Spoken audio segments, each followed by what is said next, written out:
Yo, let's get straight to it. Hey, bought this bike off of Amazon. The chassis I feel like is okay, but the motor it comes with, which is this, everybody had trouble. I love that you're buying little parts and fuel switches. Don't do it.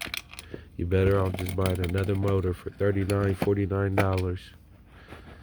What you get here, they come in different colors, but gives the bike a lot more kick. Fires up, runs all day.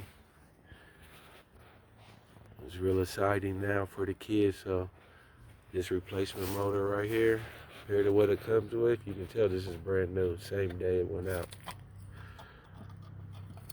Piece of shit, but it's definitely worth it.